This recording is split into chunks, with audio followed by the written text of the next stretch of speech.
hatumchukui mtoto wa kike from nowhere, hapana. Sisi tunafika mpaka nyumbani kwao, tunapata ridhaa ya wazazi wao. Kwa hiyo sisi tuko vizuri kwenye upande huo. Ntabwo ni kube drama bimbonye mwarambwiye yuko ndabishoboye, cyangwa yuko no gerageza kubijamwo nanje nagiye kirekire ndabimaze nko ku directing. Tafise umudamu twubakanye biciye mu mategeko y'igihugu n'imbere y'Imana kandi n'amategeko sinzi ngene bivuga.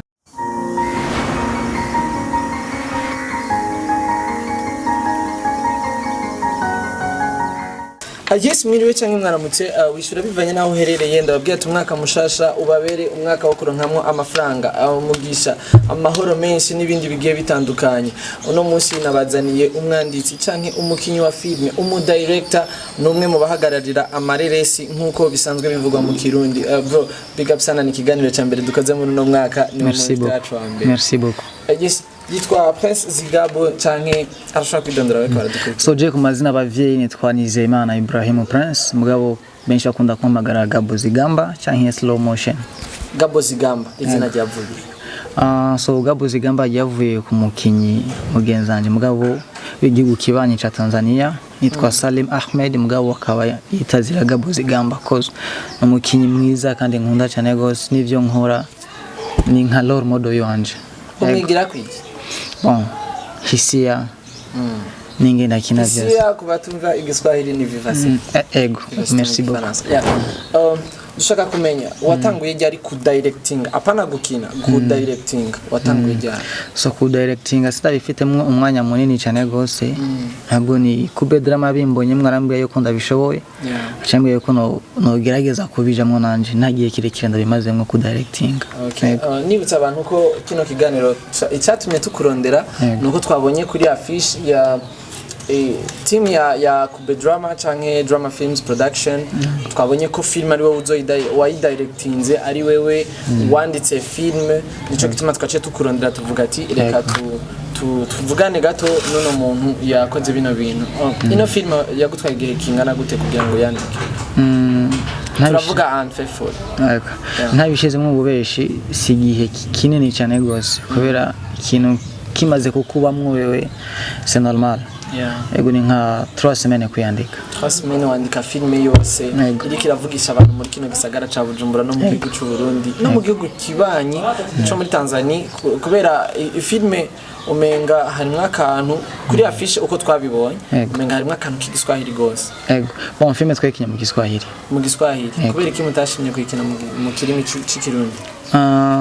So twebe projet yacu duhahisemo gufata amasoko yose igiswahili n'ikirundi. En fait twatanguranye igiswahili mugabo n'ikindi nyene kiri mu nzira. Muri filme nyene ikirundi kirimo muri filme nyene. Oya, ikindi n'ikimwe n'igiswahili mu zindi filme zikurikira. Okay, target yanyu ko ari gufata Tanzania rero no film. Ego. Ukibona ko igiswahili ari no ni caramaze kuba ikirimi ururimi mpuzamakungu. Mu ndimi mpuzamakungu igiswahili kirimo kandi bivugwa ko ari ururimi rwa Afrika yose. So nibaza ko ari igikorwa ciza cyane gukorana na Drama Films Production kuri bivutiki. Mimi kufanya kazi na Kube Drama Films Production. Nta kibazo urashobora kumenya. Yeah, thank you. Thank you. Kuri je kwanza na mahigwe akomeye. Kubera ndibaza muri industry kira muntu wese arazi drama ninde. Yeah, drama yakoze ibintu bigiye bitandukanye, no mu journalist, no cameraman, no filme, n'umwanditsi, byose arazi. Byose. Rero kuba yanteye iteka aranyiyumvira akaona kuwa ninakizi vigezo vya kufanya kazi na yeye. So kwangu mimi ni furaha kubwa sana kufanya kazi na Kube. Okay. Ubona isoko rya filme hano mu Burundi ibuziki? Kwanza ni sisi wenyewe kwanza kujielewa nini tunataka kukifanya. Sababu tushajielewa sisi wenyewe ndo hata wengine watu wakuja kutusupport watakuja. Ila sisi tuko hatujielewi nini tunataka kufanya au tunataka kufika wapi. Tunashika tu for fine tu tufanye tu ili mradi kila mtu aone kwa sisi tunaigiza na nini, lakini wenzetu wanafanya kwa ajili ya biashara, kutegetea biashara. Kwa hiyo tulichokiamua kwa sasa tunataka tuishi kama wenzetu kwa ajili ya kutegetea biashara na sisi. Ndio maana tumesema tunakuja na utofauti mwingine. Hagati yo kumenyekana kugira fame, donc kumenyekana ukaba celebre no gukura amafaranga muri filme kuri wewe uno munsi. Pardon. Donc mu gukina filme canke mu kudirectinga filme, kuyandika kwa gukora filme kuri wewe utagetinga kuba fame donc kumenyekana cyane canke kuronka amafaranga? Ndibaza ko byose bikiranirana. Byose birakeneranye ariko niki ushaka cyane? Cyane gusa n'amafaranga kubera kumenyekana aho c'est normal. Mugabo umaze gukora ikintu kubera turafite imiryango yifuza kubaho, rero twe dukora ikintu kugira tukironke mwinyungu. Ego. So ndo objectif yetu kubwa kabisa. Tunafanya kitu kwa ajili ya kupata matunda hapo baadaye. Hano mu gihugu cy'u Burundi. Ubona bizoshika ryari kugira ngo filme itanga amafaranga ko benshi baridoga ko filme itarimwe amafaranga? Wowe bivuga ko iki? Nije nakubwiye yuko benshi dukina film ata target dufise.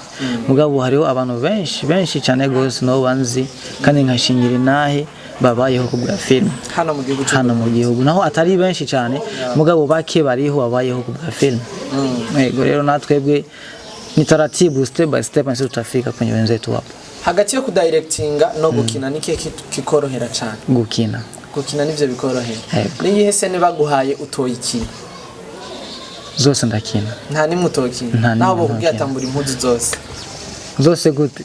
Impuzu zose. Nasigara mu boka. Oya. Umva rero si sene zose ndakina. Reka gato mere nkuvuga ati ijya kuri affiche nabonye jewe. Una musi tubwire n'abantu ko turi muri tournage nabasanze ku kivi muri ko murakora.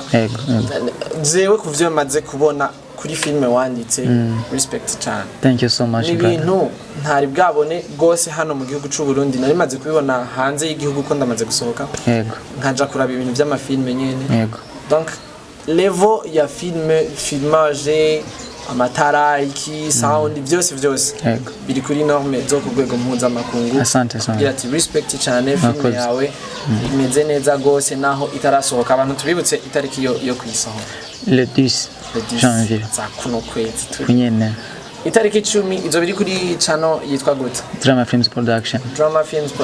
Ukaba utarakora subscribe genda uyikore kugira ngo uzobe wa mbere kubona filme y'uno mujama ya directing. Iyo bari filme yawe ugira kangahe wanditse ukana directing? So ya kane ni filme igira kane wanditse ukana directing. Izo filme zindi umaze ku directinga uba wabonye zakiriwe ku rugero rungana gute? Sio sana, sio kivile. Mugabo tutafika inshallah. Niki witeze kuri no filme gitandukanye n'ivyo waronse kuri izo zindi filme? So kwanza sababu vitu tumeshaelewa nini tunataka. Tunajua tumetagetia kitu gani. Sababu nyingine watu tunazifanya lakini promotion ilikuwa hakuna. Lakini I believe kwa hii itakuwa kubwa sana kwa sababu nani promotion kwanza zitakuwa kubwa. Tushakuwa na watu wengi ambao tunafahamiana kwenye media tofauti, mfano kama wewe umetenga kazi zako umekuja kutusupport hapa location. Kwa hiyo tunaamini kuwa tutapata support kubwa hata kwa wadau pia. Mu gihugu cyo mu Burundi hano impact afise drama wowe witeze iki kuri no film? Donc promotion mwazikoze hamaze gusohoka kava gusa ariko abantu benshi rikira bavugisha gusa ntiturabona trailer kandi hasigaye iminsi mike kugira ngo ino film isohoke. Trailer ejo izosohoka. Okay, uri kuraba ino film ja kuri Drama Films ejo izosohoka. Ugenda ugire subscribe ama mubone trailer le 10 mubone no film izuba imeze neza cyane. Jewe ndabishingira ntaye kuko ndi ku kivi bariko barakora muri ko murabona mindset bariko barakora vraiment abakinyi babo babakobwa changamoto. Donc ikintu gituma abakinyi b'abakobwa mu Burundi bataboneka cyane kuko bivugwa ko baba bagiye mu ngeso mbi niki. Wowe ivyo bintu ntibiragushikiraho nk'umuvyeyi umwe w'umukobwa wowe ukinisha akavuga nabi canke akaba bitanga urukundo? So uzuri wa Drama Film Production kuna utaratibu ambao umeandaliwa na umewekwa vizuri kwa sababu tunaelewa hizo changamoto kwa watoto wa kike. Kwa tulichokifanya sisi hatumchukui mtoto wa kike from nowhere, hapana. Sisi tunafika mpaka nyumbani kwao, tunapata ridhaa ya wazazi wao. Kwa hiyo sisi tuko vizuri kwenye upande huo. Ikintu hanura abantu baje gukoresha abana b'abakobwa batabasabye imihiri wabo niki? So ikintu kimwe no bahanura kandi kinini cyane gose.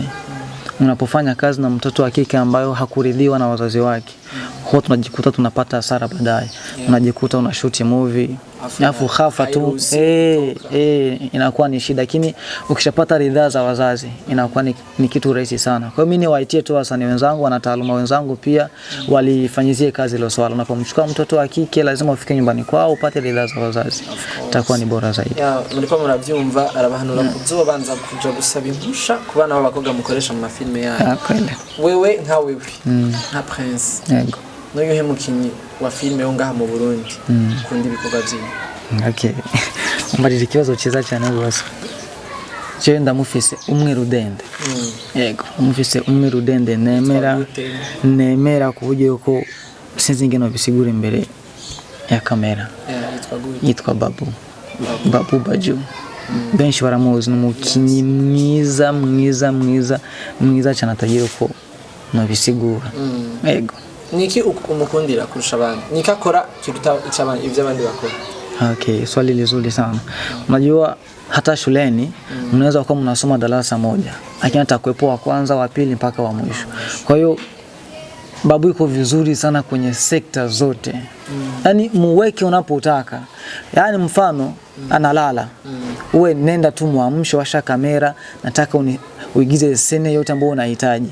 Atapiga 100% kabisa. Kwa hiyo ni brother yuko vizuri sana. Na alhamdulillah nashukuru nimepata amekuwa hapa. Kwa hiyo nichukue hii nafasi ya kumshukuru sana sababu ana mambo mengi sana na majukumu mengi ya kuyafanyiza, lakini ameacha akasema mdogo wangu nitakuja kukusupport. Na kwangu ilikuwa ni faraja kubwa sana sababu unaposupportiwa na mtu unayemkubali na unaamini kuwa na kuzidi vitu vingi, kwa hiyo inakuwa ni kitu kizuri sana. Yes, ndaguha kanya ushimira abantu wifuza gushimira muri kino gikorwa cyakoretse uno munsi. So kwanza nimshukuru mke wangu sababu amenisupport na ni shabiki wangu namba 1 toka tunaanza kushuti, alikuwepo hapa. Mukinyi wa filme umwe yemera ko afite umugore. Ego je papa w'abana babiri.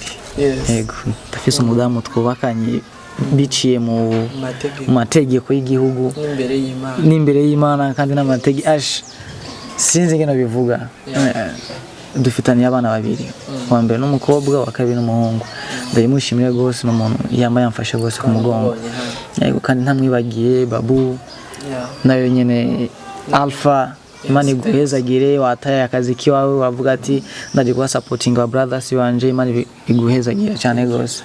Yego n'abakinyi bose twafatanyije no munsi, Alex, Bahati, Kube n'abandi bose, Uncle Maji, thank you so much for coming brother. Mwese Imana ibahezagire. Ino filme ikinwe mu rurimi rw'igiswahili ari ururimi international, ariko hariho n'izindi ndimi international. Twitege indi film iri mu Congereza canke mu Gifaransa mu Misiri imbere cyane. Inshallah kila kintu cyose kirashoboka. Yego. Pese usanzwe uvuga indimi zingahe neza? Icyongereza ndagerageza. Icyo gusabira kwa mazi ndagerageza. Yego.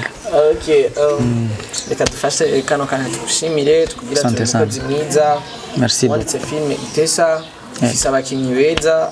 Usanzwe ufise club ukuramwe abakinyi cyane urarondera? Non, turafise club Drama Films Burundi. Iyo ni club. Okay. En fait, donc usanzwe uri muri Drama Films Burundi. N'abakinyi bose twakinanye bose turi kumwe muri club. Okay. CEO wa club ni Drama. Hama wewe uri director? No. Just the director mugabo iyi film ni jena yanditse. Okay, chura director. Ego mugabo director studio director ni Selepesa. Okay, Selepesa. Nibaza ko abantu benshi bamuzi Selepesa. Reka mfate kano kanya ndagushimire ku kanya waduhaye. Urabona ko twari no mu kazi, wemeye uravuga ati naho turi mu kazi reka ndaguhe kano kanya tuvugane, so respect sana.